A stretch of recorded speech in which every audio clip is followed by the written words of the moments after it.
Welcome back to the Mountaintop Barbecue on top of Whistler Mountain. I'm your Sea to Sky host, Nicole Fitzgerald, and you're watching The Express, your local voice. At its simplest, glass is just a derivative of sand and pressure. However, this delicate material can be pulled in so many different ways. A Vancouver glass-blowing co-op is doing just that and pushing the limits.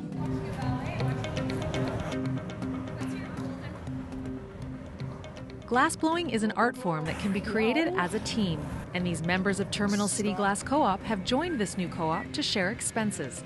They can rent time and use the glassblowing equipment at a fraction of the cost of running their own studio. Sure, blow a little, please. Yeah. One of the things I really like working about molten glass is it is very complicated as far as there's a lot of different signals it's giving you about how hot it is, what's the best temperature to do the maneuver you're doing with the glass. So you have to be with it in the moment and you have to be thinking about it at all times. So it's, for me, yeah, the time just flies. You look up and a lot of time just went by and you didn't even notice it because you were in it, really in it.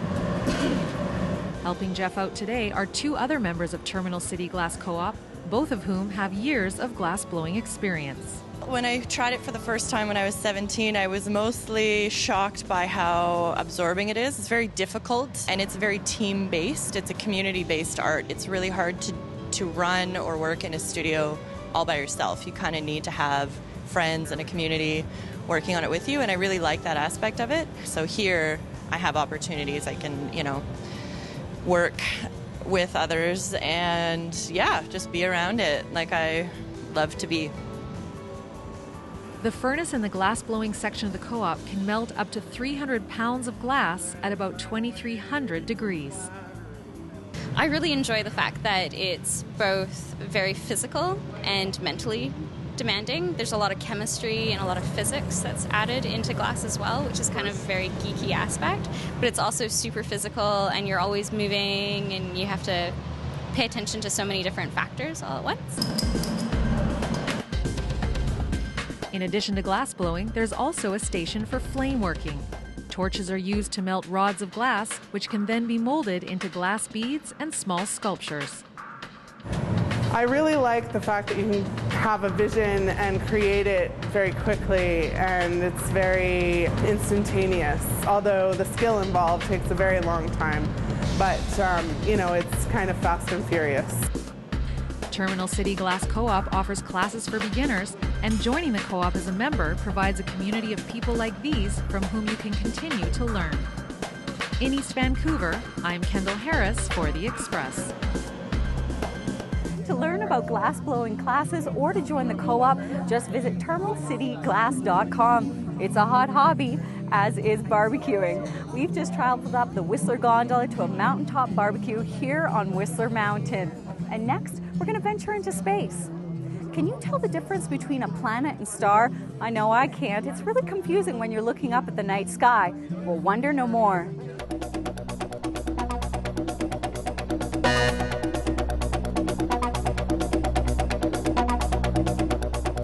Hey, it's Cam Cronin here at the HR McMillan Space Centre for The Express. People come down and they often ask us a couple of questions. One, what's the difference between a soft taco and a burrito?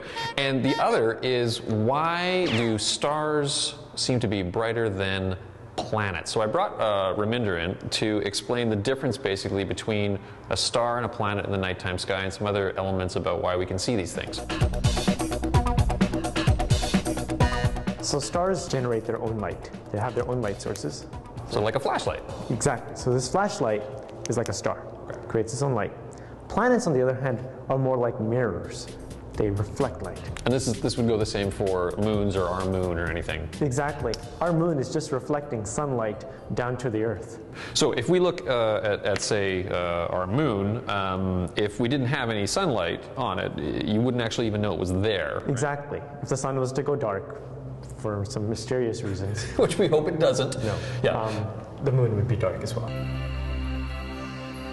But is that why it's so difficult to see like a planet like Pluto? It's not generating its own light, and Pluto is not a very reflective surface? Exactly. Pluto is a very dark surface. It's got a lot of dark ice on the surface, and that's why it's not reflecting that much light back to us, so that's why it's very faint. you were actually mentioning to me before, as well as the concept of twinkling, the light and the atmosphere. So one twinkles, one doesn't? So stars, well, we always see them twinkling. That's beautiful. And there's nursery rhymes about them too. Yes. But planets, they don't twinkle. And the reason is they're very close to us. So the planets Venus, Jupiter, Mars, Saturn. Yeah, relatively close to us as far as, they're very close to us. So when we see them through our telescope, we don't see a pinpoint of light. We are actually seeing a surface, a disk of light. And for our atmosphere to, say, scatter and create that twinkling, it's a lot more difficult for a lot of light as opposed to a pinpoint of light. Right, so stars are so much farther away that we're actually just seeing some of that light that's reaching us. We're not actually able to see the disk of a star or anything like that. Exactly. Okay, all right, cool. So if you are down in our area in Vanier Park on a Friday or Saturday night this summer, or a Saturday night any time of the year, you can actually come down and have a look through our telescope and talk to one of our astronomers anytime after about 8 o'clock at night, and we can show you the difference between those planets, the moons, the stars, the way that they generate that light, the stars, and the way that that light is given to those planets and moons, which allow us to actually see them. Without that, the night sky would be pretty boring. Cool.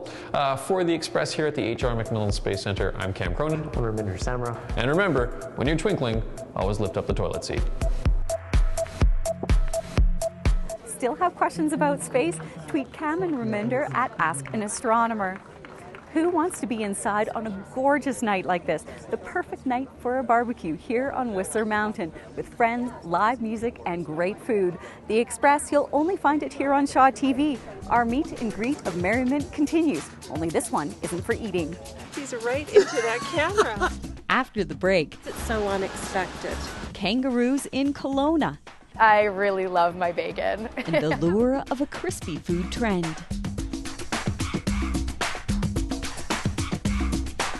Nicole Fitzgerald's clothing provided by Peak Performance. Ski gear provided by Nordica. Hairstyling by The Loft Salon. Makeup by Beauty Mart. Parking provided by the Fire Rock Lounge.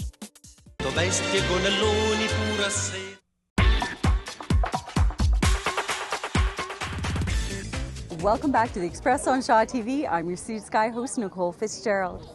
There's something about mountain air that just makes everything taste better. The Mountaintop Barbecue on Whistler Mountain is a multi-sensory experience. On the gondola ride, got to see a few bears coming up. Now how about a few kangaroos? No, we're not going to Australia. It's a road trip to Kelowna. Travel along with us as we explore the many marvelous attractions and activities of beautiful British Columbia on the Quality Assured Collision Road Trip. In this episode of Road Trip, we leave the hustle and bustle of city life behind to visit some fascinating creatures. He's right into that camera. About 20 kilometers north of Kelowna in Lake Country, BC, is Kangaroo Creek Farm. Countless generations of joeys have been born here, not as house pets, but as an alternative to traditional hobby farm type creatures. How old is this one? He's been out of the pouch for about 2 weeks. That's it. Yeah. Here at Kangaroo Creek, you get to visit these captivating creatures with no fences in the way. Watching them interact with one another and live a carefree life munching on brush and grazing in fields isn't an everyday occurrence for Canadians. And Caroline is all too happy to answer any questions, including the difference between kangaroos and wallabies.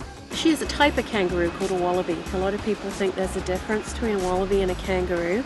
There's not. It's kind of like the relationship between a pony and a horse. A horse is a horse if it's 13.2 and over.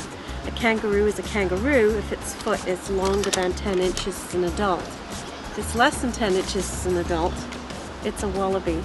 Some animals love their pouch so much that if you keep giving them a bigger and bigger sack to jump into, they'll use it to sleep in even as an adult.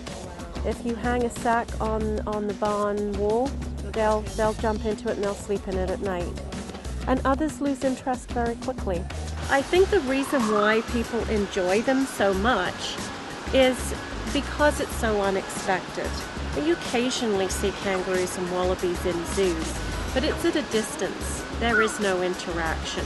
Some people come here kind of expecting more of a zoo situation, and so they expect more variety of animals. That's not really what we're about. We do have a few other things here other than kangaroos, but the emphasis is definitely on the kangaroos and the wallabies. I learned a lot about these springy creatures during our trip to Kangaroo Creek. Firstly, these guys definitely aren't house pets.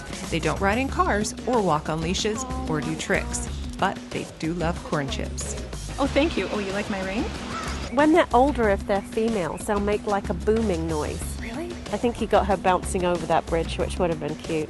Kangaroo Creek Farm is open from June 30th to Labor Day, every day from 10 a.m. to 5 p.m. Check online for directions and more information. You want to go for a little rerun with me? Come on, come on. From Lake Country, I'm Tamie Williams. Entertaining and informative, the Quality Assured Collision Road Trip. Weekends on Shaw TV. Always something new and exciting. And remember, the best time to visit is in the early morning when things are cool and comfortable for animals. We're appreciating a different kind of animal today, and if you love a whole hog roast, you're going to love our next story. It's the biggest food trend for 2012, bacon. And Edible Canada is paying tribute to it by reopening a takeout window. It sizzles, it crunches, it's crispy, it's smoked. Canadian bacon, why it's taken the spotlight. It's said that vegetarians cheat with only one thing, and it's bacon. Bacon lover Erin Quinn is the operations manager at Edible Canada on Granville Island. I really love my bacon. New this year, the popular pig meat as a summer treat. We opened it about 2 months ago just because everyone loves bacon. And we thought, what would be better than having an amazing takeout window for the summer focused on bacon? On the menu, a bag of bacon. Yes, it really is what the name says it is. 6 strips of candied bacon in a handy to-go bag. Other menu items, bacon fish tacos, chocolate bacon gelato, and if your calories can count it, bacon poutine. Vancouver foodie of It's to Die For fame, Erin Ireland, has her own feelings about bacon as the star or in a supporting role. It's not just about the bacon. They have amazing chefs working back there, so it's really their skill that comes across, with the bacon. The bacon is an accent. One pairing carried by Edible Canada that seems to go perfectly, Erin's bacon banana bread. I just love seeing crazy flavor combinations, and I think that bacon works really well in sweets. It's like maximum sweet and salty.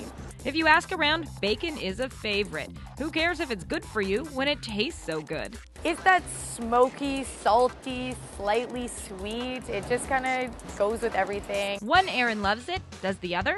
Can bacon itself make the It's to Die For VIP? Not necessarily. I think bacon itself is to die for because of the fat content. Anything fatty is just to die for. I hear a but coming, don't you? But it's got to be done well, I think. It's got to be surrounded with other quality foods. Finding quality food isn't a problem at Edible Canada. Part of their food mission is to promote the bounty from the bountiful country we live in. And the other part is that nobody's really defined what Canadian cuisine is. And we're trying to change the way people think about Canadian cuisine. We want them to look away from just smoked salmon and maple syrup. We want them to see it as a bigger whole. Wise words if you're looking to justify a reason to take a bite out of the bacon window. Then again, she probably had most of you at bacon! On Granville Island, I'm Johanna Ward, still a vegetarian, for The Express. This tribute to Canadian bacon is open daily from 11 a.m. to 7 p.m. at Edible Canada on Granville Island. You can also pick up a loaf of Erin's It's to Die For bacon bread in the retail shop. Summer eating, it doesn't get better. From bacon to barbecue to a winemaker après. Radar's Quality Assured Collisions FYI is presented by Radar's Quality Assured Collision, an ICBC Valet accredited repair facility. A 5-course winemaker dinner awaits on top of Whistler Mountain. See Ya Later Ranch winemakers introduce different wines with each course for a spectacular evening that sells out every year. Get your tickets early. Chantel Crevietchuk comes to Whistler Saturday, July 28th.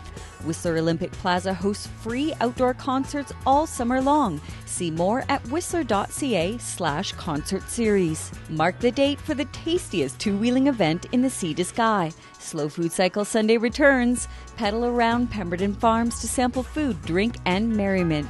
Last year, 4,000 riders came out to explore. Radar's Quality Assured Collisions FYI was presented by Radar's Quality Assured Collision. Slow Food Cycle Sunday is one of my favorite summer events. You've got to go, and best of all, it's free. And it's also free for kids 6 or younger to dine here at the Mountaintop Barbecue on top of Whistler Mountain. You can pick up your tickets at whistlerblackcomb.com or at guest services. So get out and enjoy the beautiful summer. From all of us on The Express, thanks for watching.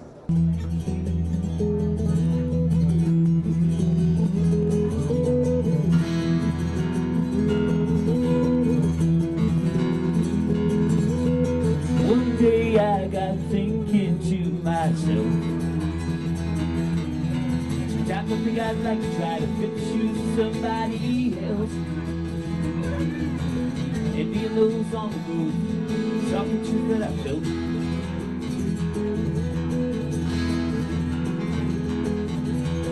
Then I started thinking of myself. Cutting ties and packing up, thinking maybe I'd head west. Driving to a little town, feel it out, finding what we're missed. Fate don't lie, stretch your arms up to the sky, then say night. Till 3 in the morning, sun's up, tear down, doubles all around. I'll take the wheel when the sun goes down, running through you. Cross the open prairie plain with the pedal down. We'll rock that train when I get tired, we'll take the reins, running through you.